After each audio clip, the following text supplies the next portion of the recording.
Yeah, let's go. You know us, we know you. From soul food to Whole Foods, from Crenshaw to Nobu. It's old school do's and don't do's in the spot. I wrote the recipe down, wrist deep in the pot. Yeah, puff it and pass it. Chill, Pinot Grigio in the glass. Cheese and crackers, pair up is classic. Learn from the masters, you just gotta listen. The room too hot, then move from out the kitchen. A new spot, ain't no food court. Age to prime, homie, results take time. Life is too short for bad eating, for bad tippers, for bad service, for bad liquor. I need it all fresh.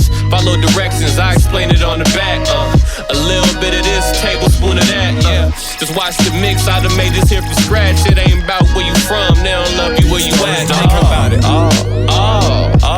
Yeah, food for thought. What they talking about? Yeah. Saturdays, 8 o'clock. What they talking about? K&E, that's the boss. What you talking about? Yeah, Lamert Park, eating good. What we talking about? Yeah, a lot to talk about.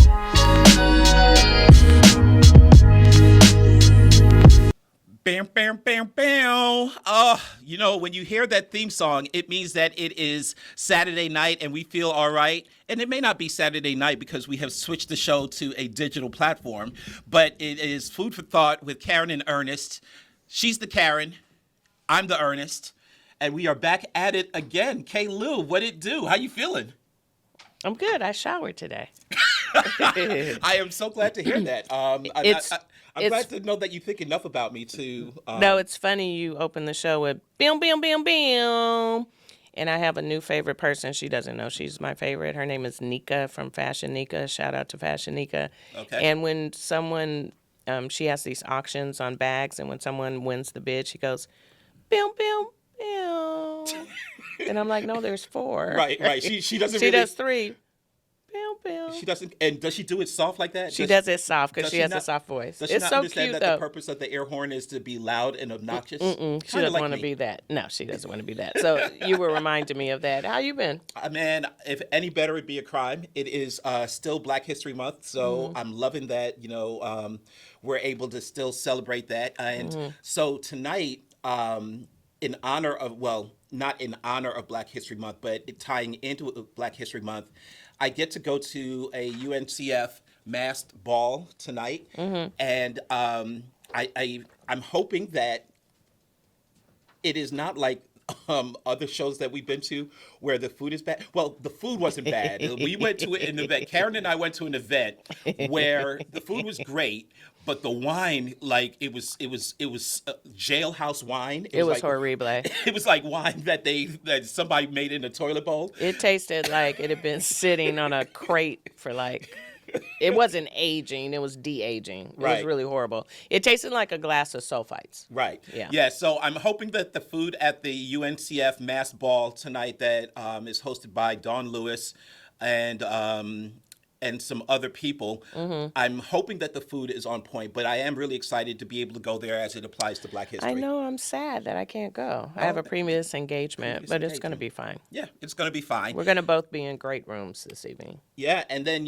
staying on Black history, or at least leading into it, friend of the show, Chef Keith Corbin, has just been out in these streets and doing big things.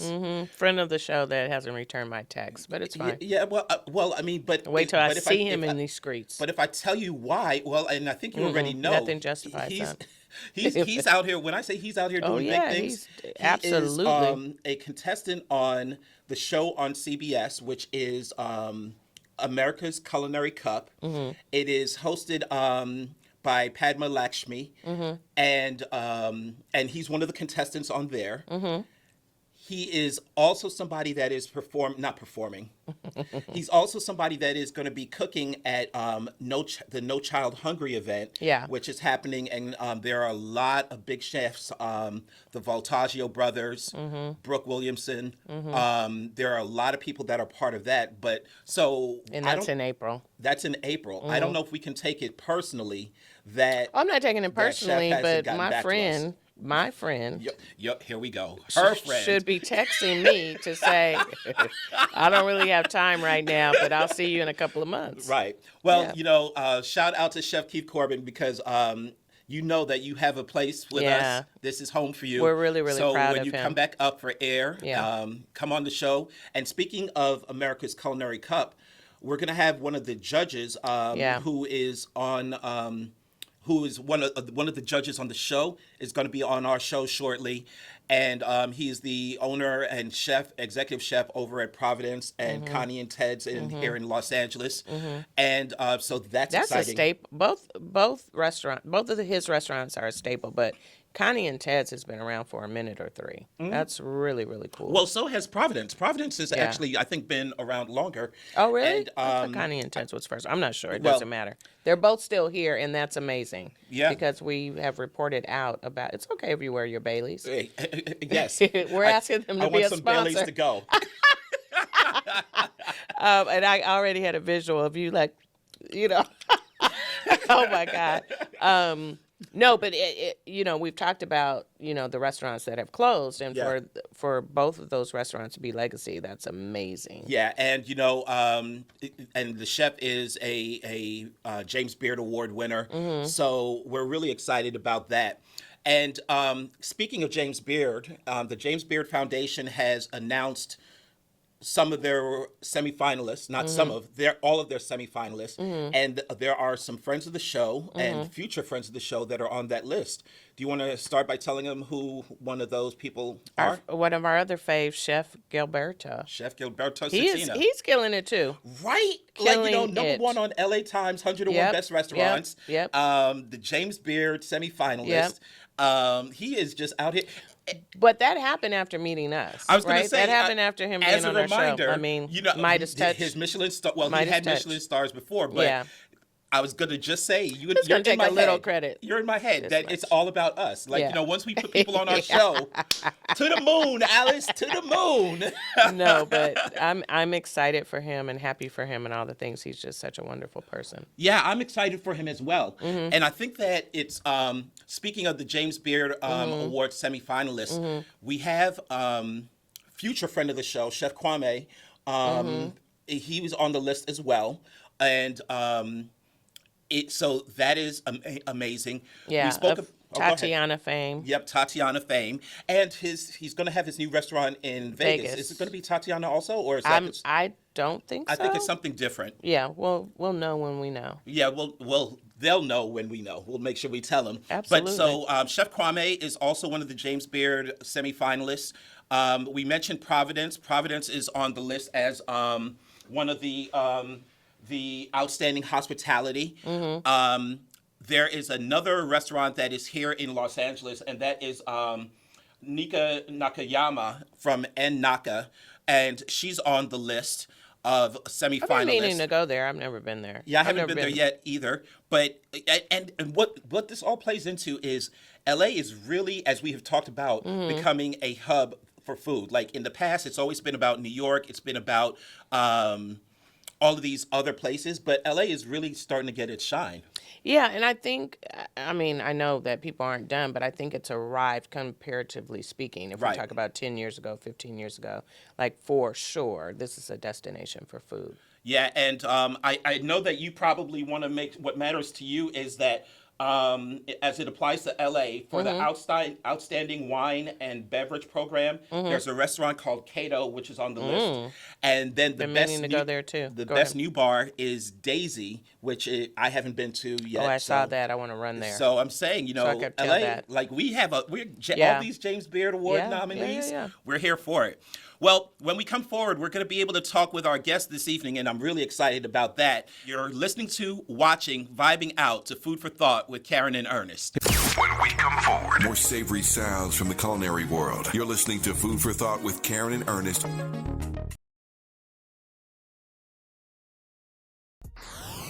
Delectable recipes, dining do's and don'ts, fascinating culinary insights, celebrity chefs, delicious discussions. You're inside Food for Thought with Karen and Ernest. You are listening to, watching, vibing out to Food for Thought with Karen and Ernest. And, I'm really excited about our guest this evening. But before we jump into that, in the first segment, we were talking about all of the restaurants and friends of the show that are doing big things. And I want to make sure that I take a second before we jump into tonight's show to talk about another friend of the show, the 1010 Wine Girls. Yeah, they have their own wines. Can you tell the people who I haven't the heard from them either. These people get busy and they just forget about us. So can we tell people who the 1010 Wine Girls are? And Leslie and Lee Jones. I haven't had the wine yet. I've just seen all the Instagram posts, and I just hit Leslie and was like, hey, you still rocking with me? No, I'm just kidding. I didn't do that. I have not been by there lately, but I have seen that, they announced it. I had a feeling that it was in the works, and they're killing it because now they have their own brand of wines, and I saw it's branded 1010 Wines and all the things. And I think it's like, I saw something like Jones and Wright. Yep. Yeah, so all of that is so exciting. I can't wait to go by. Maybe I'll slide by this evening or maybe tomorrow evening, unclear, but you definitely want to shout them out because that's a big deal. It's a big deal. Last year named #1 wine bar in the country by USA Today, and now they have their own brand of wine. And once again, we just gonna give ourselves a pat on the back. Oh yeah, because it's once they get on our show, all of this good stuff. Elevate.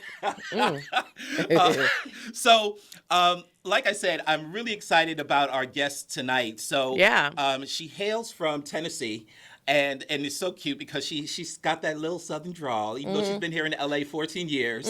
And she hails from Tennessee, and then she is a chef that I'm excited to talk to because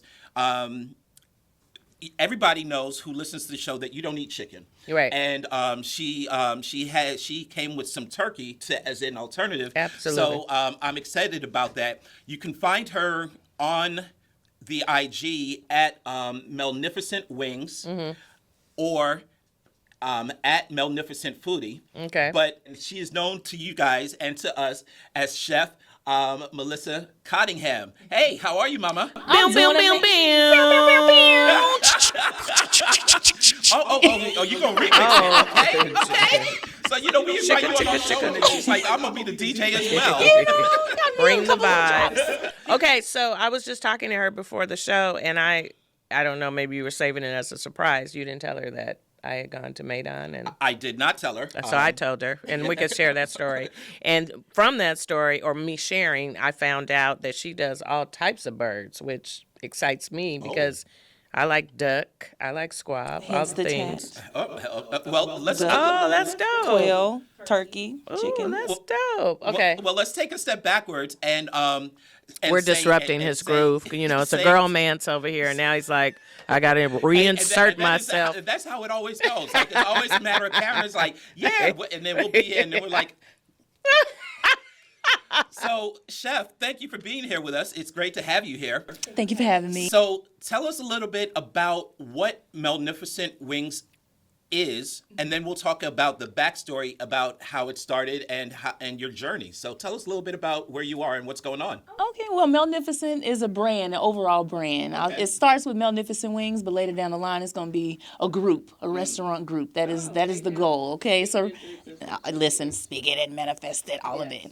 But it's global inspiration with Southern Foundation. Like you said, I got my country drawl. I'll never forget where I come from. That humble remembrance. It's what made me who I am today. Yeah. So I'm always saying I'm from Tennessee, and LA pays me. Oh, that's a T-shirt, isn't it? And listen, and a keychain. Clock it. Right. But I definitely don't put myself in a box when it comes to, the chef's least favorite question is, what's your specialty? That's why I say global inspiration with Southern Foundation. So I love different types of cuisines. I love different types of ingredients that I can incorporate. I wouldn't call it a fusion per se, but just more so being familiar with certain flavor profiles that work really well with Southern flavors. To give people a different experience, because like we were talking about earlier, coming from Tennessee, we just got barbecue, Southern food, and we got a Chinese place on the block, But it's not really a culture. It is. We get down now. We get down, that low and slow, well seasoned. We take pride in, because we I guess we say give hugs from the inside out. So we definitely love that. Okay, Okay, you are over here with all the t-shirt lines. I'm a 95-year-old woman inside, okay? All right, I've always been an old soul, so I'm going to have a bunch of quotes tonight, okay? And my knees was hurting with all this rain. But But yeah, I think that's an overall summary. I'm always staying in a student mindset as a chef. I worked with a lot of renowned chefs. I've had a lot of great experiences in the industry, coming from banquet, coming from fast food, coming from fast casual, opening a restaurant, doing food festivals. So I have an array of things under my belt, just to really be well versed in the culinary industry, so I can constantly stand out as an individual as well as a chef. As Karen said, Memphis is, well, definitely known for their barbecue. Yeah. And I don't, as you said, I don't want to limit you. I don't know if barbecue is part of your portfolio. But what I do really want to talk about is, tell us a little bit about how the journey started. Tell us a little bit about how you first started cooking and giving those hugs from the inside out. And why you came to LA? I'm gonna make a long story short, per se. I initially came out here for internship before I moved to LA officially, and I loved it. And Memphis is not the safest place. It's, that's my city, but you want to get out of Memphis. That's the goal. And when you make it out, don't go back.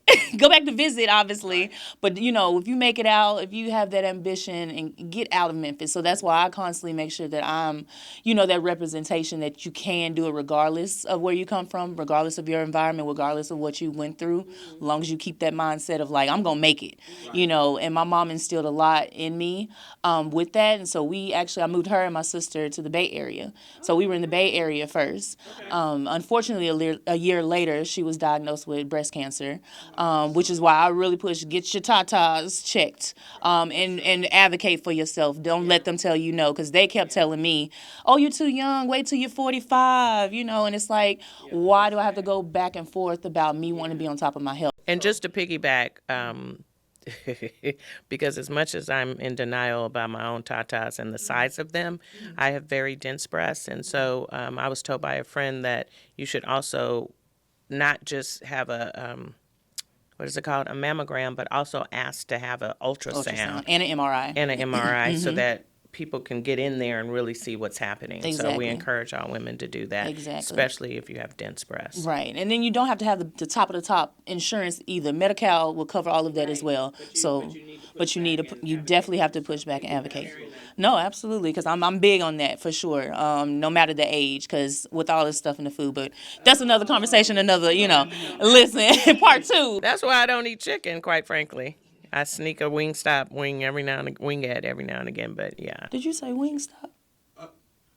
Well, excuse me. I only have known you for like a couple of months. Did she say she goes to Wingstop? That I sneak a wing at every now and again. I have not been to Wingstop. And then you choose Wingstop, where I locally source my chicken. But however, I digress.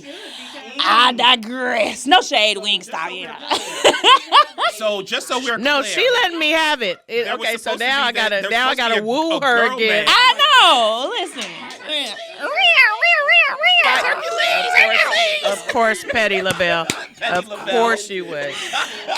The menses, they just can't stand the love on women. Oh my Lord. Check me so other people can be checked. I ain't gonna check it. I'm just, Go next ahead. thing I see you with, it better be mine. Oh, no. You will best believe it's either going to be yours or mine that I've made myself. Good. Yeah. I'll take that. So I moved my mom and my sister to the Bay Area. We were in Palo Alto. She unfortunately was diagnosed with triple negative breast cancer a year later. And she kept going back to the doctor, kept going back. They kept sending her home. So that's another reason to advocate. 4 months later, she passed.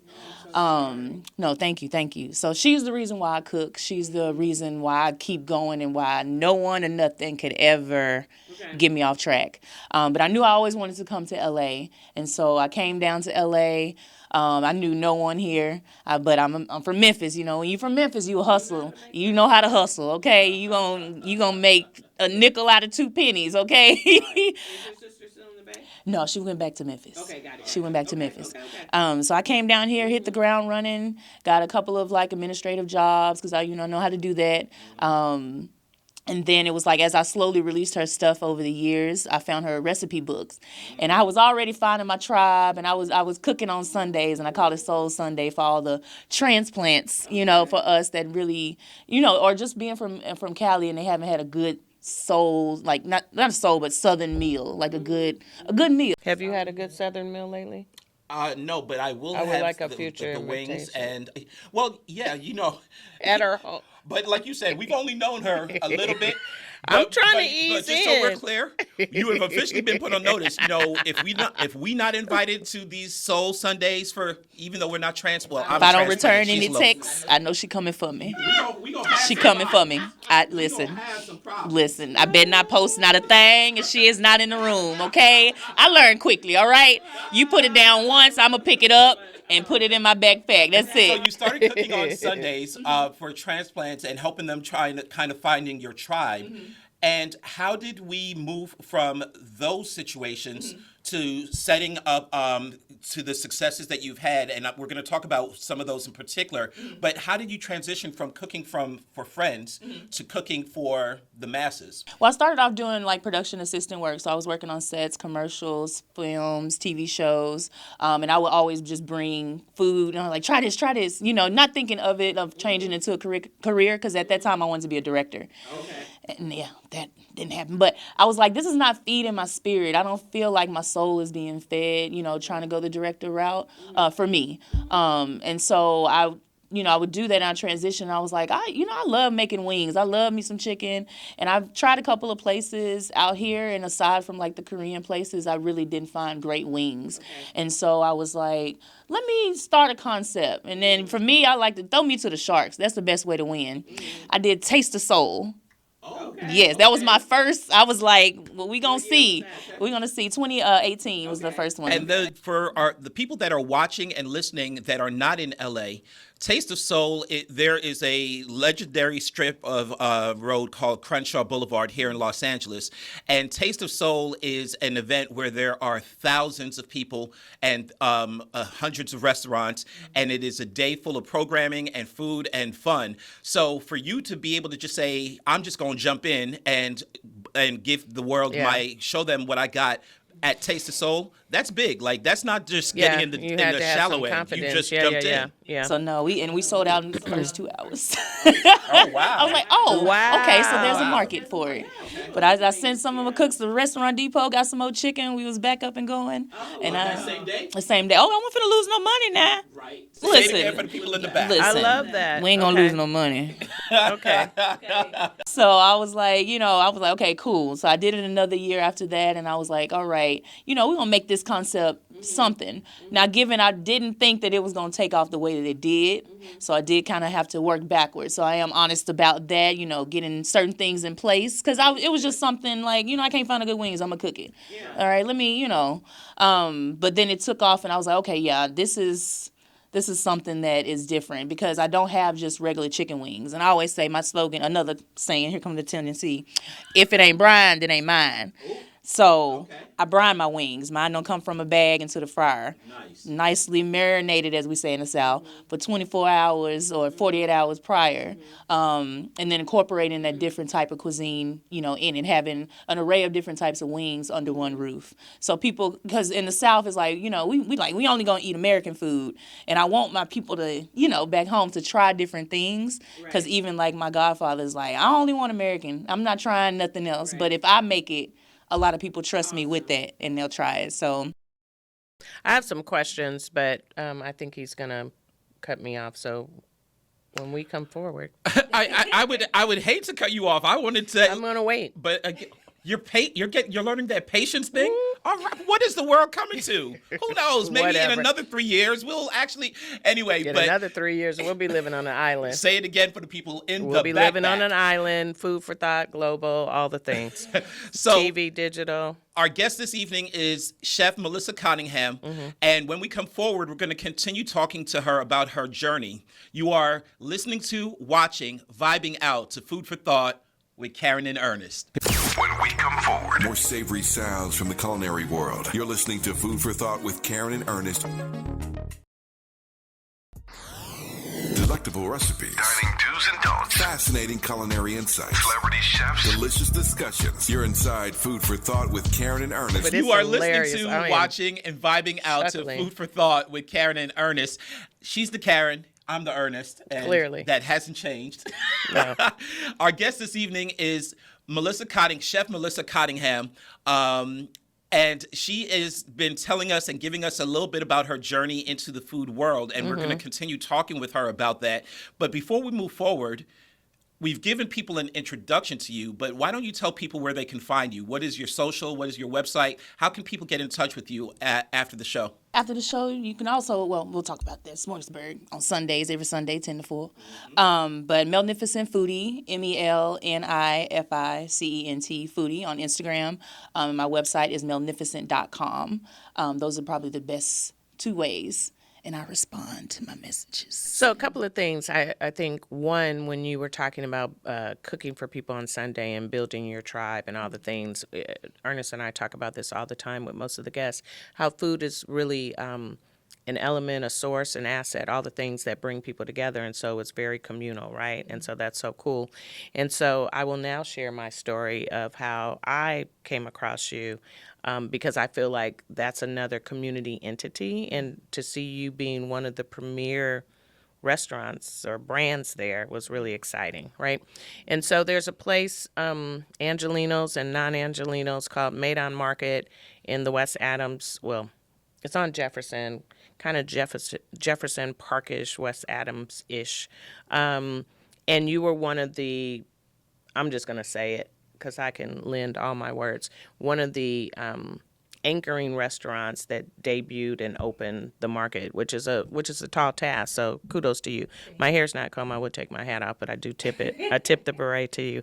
And so I was there with a friend, and we actually ended up having, I don't remember if the person I was with had chicken, but I do remember that we had your turkey wings, and it was great, and you had sauce and all the things. And I remember, no, the person did have chicken, because I remember saying, oh, man, I'm ordering, but I can't eat this. And you were like, I got turkey. And I was like, word? That sounds like me. The turkey, and it was great and all the things. And so, one, I want to say kudos to you for being a part of that movement, and I hope that it brought you a lot of success in your endeavors and all the things.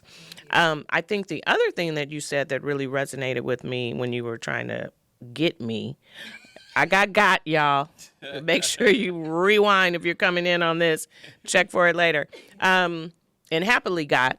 You said that your food, your wings are locally sourced. Mm-hmm. Speak to that, because that's really important. That's important to me as a consumer. I'd like to hear from you why it's important to you as a chef. No, definitely. Sustainability is definitely important. I feel like nowadays, especially with all the tariffs and all of the changes unfortunately happening in the world, you never know where things are coming from. A lot of produce is waxed, it's a lot of pesticides. So to know where your products are coming from, I think is really important, especially if you're selling it to someone. Just me being Southern, I don't know if it's a Southern thing, but just simple humanity. I'm not going to serve anything, that I wouldn't eat myself. And I think that that's really important, because for me, it's not about the money. Again, like, Taste of Soul, I just hopped out there, just to see if it was something in there, and also to expose, people from my community and just people in general about other types of food when a lot of people are like, no, I don't want to try it, or they're so closed-minded and not open to try it. Mm-hmm. So to have that, to build that trust with people where they're like, well, Mel make it, I know, is good, or it's something to try. So just having that for sure is a good thing. And you talk about something about, if Mel made it, I know it's good, because that ties into what you said earlier in the last segment about building the brand and not being just tied into wings, but being the brand of Melnificent. So you started with Taste of Soul. You also you were the anchoring restaurants at Medan Market, which is a big deal. And then people can also find you here in LA at Smorgasburg, which is a food market on Sundays. How has that been going in terms of the Smorgasburg? It has been going really well. It has been going really, really well. Because it's something that I probably tried 85% of every wing place in Los Angeles. I call it market research. I think it's very important when you're coming out with a brand to do market research, to do your homework, just to know what's out there in the market. And I know what I offer, no one is doing, and adding that Southern, flair to it. That's what, differentiates me from everybody else. That's what I love about you. You're doing business with integrity and you're doing your due diligence. A lot of people come to LA and try to go to market with a product and they don't even know the audience. So again, I tip my hat to you. The other thing that I love is that when I was younger, I didn't really believe this cliche. If you do what you love, the money will come. And now I believe it more than ever. And the fact that you're doing it with integrity, that's why you said, I'm not doing it for the money. I know that you, I think, are aligned with that cliche. And the last thing I wanted to say, in terms of Smorgasbord, can you tell people where that is for those who are not familiar? No, absolutely. It's downtown LA, between Central and South Alameda. I guess it's called Road Downtown LA is like the main, that's where the parking structure is. But it's 777 South Alameda Street. It's every Sunday from 10 a.m. to 4 p.m. There's over like 60 vendors, as well as like clothing companies, jewelry, knives, vegan, desserts. So it's an array of different types of food, which is good. So whether you're, gluten-free, vegan, love meat, carnivore, come on down. You got it's a vendor for every. Yeah, and you guys should come on down. Yeah, and for those people that to tie in what Karen and Chef Melissa said. For our show is all about elevated conversations around food, and you can have some of the best food, street, and I'm going to put this in quotes, street food, but there are some of the top restaurants and some of the top chefs that have founded brick and mortars have come through Smorgasbord. So the fact that you are showcasing at Smorgasbord LA is a big deal. When we come forward, we're going to continue talking with Chef Melissa Cottingham. You are listening to, watching, vibing out to Food for Thought with Karen and Ernest. When we come forward, more savory sounds from the culinary world. You're listening to Food for Thought with Karen and Ernest. Delectable recipes, dining do's and don'ts, fascinating culinary insights, celebrity chefs, delicious discussions. You're inside Food for Thought with Karen and Ernest. My friend, you are listening to, watching, vibing out to Food for Thought with Karen and Ernest. Our guest this evening is Chef Melissa Cottingham, and so we've been talking with her about her Magnificent Wings and the Magnificent brand in general, but she told you last segment where you can find her, and I'm going to take a second to tell people where they can find us. Our Instagram is at Food for Thought with K and E, and the and is spelled out. That's where you can find us on Instagram.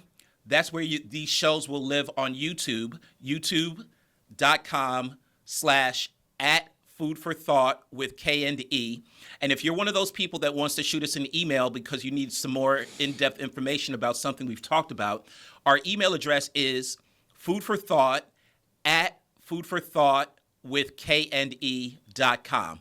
So we've been talking with Chef Melissa Cottingham, and you in a relatively short amount of time, I mean, I know you said you've been here 14 years, but in a relatively short amount of time, you have been able to be an anchor at Maidan Market. You've done Taste of Soul. You've done. You are currently doing Smorgasbord LA in every Sunday where people can find you. But you also have transitioned into doing corporate and big events. You just did something for All-Star Weekend, and tell people about that. That was amazing. I didn't even find out it was for All-Star Weekend until like the second call. Because I'm just like, oh, okay, cool. They were like, yes, for 500 people. We saw your fried chicken and caviar posts, and that's. I know. I was like, that aligns. So social media is definitely, when you're pushing that, people find you on there for sure. And then I was like, okay, yeah, I can do this, I can do that, I can do this. And then that's when I found out it was for Spotify and Peacock, their collaboration. And so that was amazing. That was really amazing. What was on the menu for the Spotify event for All-Star? So we did the fried chicken and caviar, and I did a champagne mustard creme fraiche to go on top of that. Oh, get your girl, right? Yes, please. And then I did a sherry lacquered duck confit taco. We did pickled fennel, pickled red onion, a little bit of cabbage, avocado salsa, and chipotle crema. And then we did a vegan version of that where I used walnuts. And then we added black bean and mango. So that was a vegan version of that. I know. And then lastly, we did lobster rolls, Connecticut style, that I topped with a little bit of togarachi aioli and chives. See, that's why she said she's not about just the wings. Fresh. She's out here doing champagne creme fraiche, and that's a beautiful thing. And it's important to expose people to things that they may not normally know, which is what you said earlier. Right. And yeah, you even with the concept of you being known for your wings. For you to be known for your wings, and then to add that caviar and the champagne creme fraiche, it just takes it to another level, and that's what our show is all about. It's about elevated conversations about things that have to do with food. It's also about supporting and helping people that we like. So I will go on record, and Ernest I don't think he's going to roll his eyes. He'll be fine though. We should connect you to. Sorry. We should connect you to our friend that works for an ad agency that produces events for McDonald's, and McDonald's is currently doing a remix of their chicken strips and nuggets. And with that creme fraiche that you're talking about, you need to be up in the mix as one of the chefs. I will be seeing her later, our person, and I will be talking you up. Okay, thank you. So one of the things that we have said, and you heard us say, is that once people come on the show, that they blow up, and so we're gonna take credit for, like, you've been doing your thing, but now that you rocking with us, let's be real clear, you about to go to another level. So if we can't get you on the phone, we gonna have problems. We're gonna let you know that. I know where to find you every Sunday, so I'm good. Right, she gonna pull up. Just saying. But it's also about creating a platform that allows people to elevate their conversation, their brand, and as Karen said, we roll in these circles. So to be able to plug you in is light work, and it's something that we want to be able to do. We're gonna do it. You are listening to, watching, vibing out to Food for Thought with Karen and Ernest. When we come forward, more savory sounds from the culinary world. You're listening to Food for Thought with Karen and Ernest. Delectable recipes, dining do's and don'ts, fascinating culinary insights, celebrity chefs, delicious discussions. You're inside Food for Thought with Karen and Ernest. You are listening to, watching, vibing out to Food for Thought with Karen and Ernest. And as I've said before, during commercial breaks, we be clowning. So some of that bleeds over to the actual show. So it is Food for Thought with Karen and Ernest, and our guest this evening is Chef Melissa Cottingham. She's been talking to us about Melnificent Wings, but also the Melnificent brand as a whole. And I want to put this out there.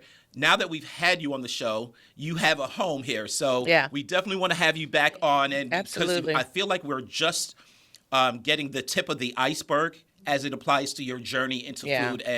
And as I said in the last segment, you're doing big things, but now as a function of being on our show, you're going to go to another level. Humble brag. But you will always have a place called home. Yeah. So we are at the part of our show where we do our hot dishes. Our hot dishes are sometimes unpopular opinions, but we told you where you could find us. Chef told you where you could find her. So you can add us if you want to. Kay-Lou, do you have a hot dish that you want to start with? Well, first I want to say that Chef Melissa brought us some turkey wings and rice. So thank you again so much.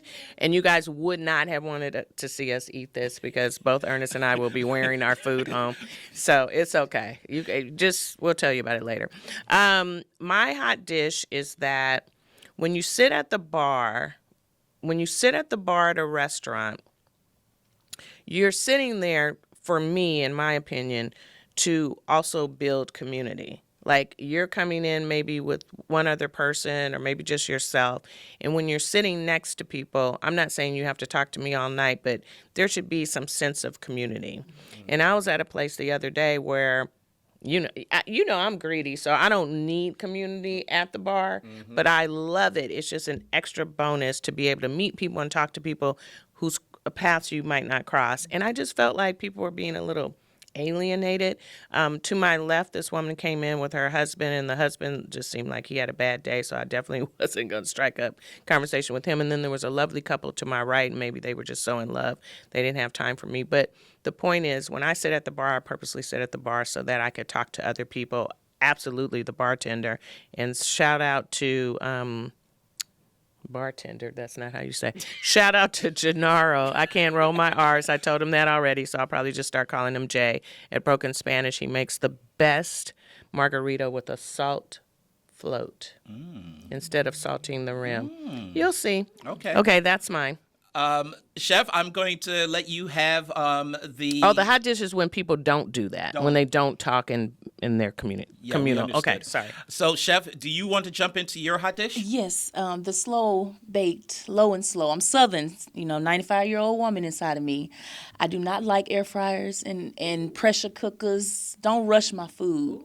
You gotta take the time with it. Take your time. Don't boil my ribs, Jesus. Do not boil my ribs. I don't want it. If you put it in one of those, don't rush it. Some things you don't need a rush. You need to slow it down and really infuse that flavor. Exactly. That's good. Things you don't need a rush. You slow cook. Slow cook and slow love. They go together. They do go together. Well, my hot dish kind of has to tie in with something that restaurants have been doing lately, or at the very least, it has come to my mind as something that they are doing lately. And when I go out to eat, it is, as Karen said, and as you said, it is about community. It is about vibe. It is about building your tribe. There are restaurants, and I understand why they do this, but they put a time limit on your time being able to eat there. Usually it's 90 minutes. And people are still doing that? Yeah, and that's what is. So I understood, especially during the pandemic. Yeah. But they are still doing it. And I see this on whenever we go to restaurants, we eat out a lot. It's like, 90-minute time limit, 90-minute time limit. There are a few places that actually, engage in that and put it. But lately, I've been coming across restaurants that have almost been making me feel like I'm at a job. Like they're like, it's 90 minutes, it's 90 minutes, and I'm like, I understand that, but it's not like it's not like I'm sitting here and just eating food and taking or up your taking table. up space. Yeah. We're sitting here, Yeah. we're eating, we're Yeah. drinking, we're dining, and Yeah. sometimes the flow of conversation Yeah. is more than 90 minutes. It's just like, Karen and I have talked about eating outside of the country, that when you go to Italy or you go to Spain or you go to Nice, France, as she did for a friend's wedding, Slow love. the eating is to talk about your thing. Don't rush us. It's Don't it's a rush it. process. They are it's serious something about it. They are long and taking their time. Yeah. So that's my hot dish. I understand that you want to be able to turn over those tables, but to enforce that 90-minute time limit seems a little bit random and odd to me. I think when it's a small place, like 20, 30 seats, sure. And maybe you should do seatings or whatever so that you don't, the restaurant is not the culprit, right? So I understand the turnover has to, for them to make money, turnover. I think when that happens, sometimes you go to a place that's really popular and you'll be like, hey, I'm going to walk in. And they'll be like, do you have a reservation? It's like, no. And they may say, oh, well, we have this table, but we're going to need it back at this time. That's permissible. I'm not mad at that. That's cool, right? Not mad at that. I think to your point, if they're going to stick to the 90-minute timeline, they should come to you like at an hour 15 and say, hey, we're going to need the table. Can we move you to the bar and we'll buy you a drink? Or gosh, it seems like you guys are having a really good time. We would hate for you to leave. You need to keep me engaged. Right. But, business is business, guys, and you guys have been, like, really cool and supportive, and can we move you here? Because that's happened to me where people have said, can we move you here? Obviously, if you're a big party, it might not work, but I just think there needs to be some personal touch. Absolutely. And that's, yeah.